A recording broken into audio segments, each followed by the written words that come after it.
اس وقت اسلام آباد کے اندر 3 بڑے سرکاری ہسپتال بننے کو جا رہے ہیں جی. ایک تو راجہ خرم کے حلقے کے اندر شیخ زید ہسپتال جو ہے ادھر بن رہا ہے. پمس کے اندر پورا ایک نیا ٹاور کھڑا ہونے جا رہا ہے, اربوں روپے کا وہ منصوبہ ہے. پولی کلینک ایکسپینشن جو G11 کے اندر اس کی گراؤنڈ بریکنگ ہونے والی ہے. تو 3 نئے بڑے ہسپتال بننے جا رہے ہیں جن کے اوپر کام شروع ہو رہا ہے. اسی طریقے سے ہمارے حلقے کے اندر جو ہے میرے خیال میں 15 سال کے اندر کوئی نیا کالج نہیں بنا تھا, کوئی سرکاری کالج نہیں بنا تھا.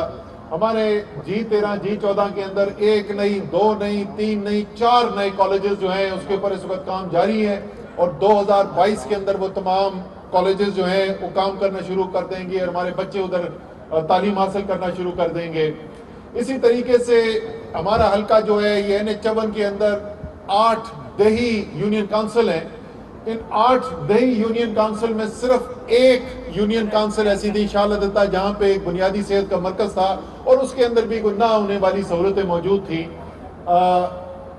اس وقت الحمدللہ 4 بنیادی صحت کے مراکز کے اوپر کام شروع ہو چکا ہے اور 2 اور جس کے اندر جنگی سیدہ بھی شامل ہے.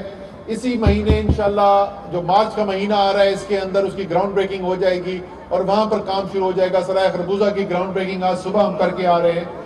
تو پورا صحت کا نظام جو ہے وہ مکمل طور پر تبدیل ہونے جا رہا ہے.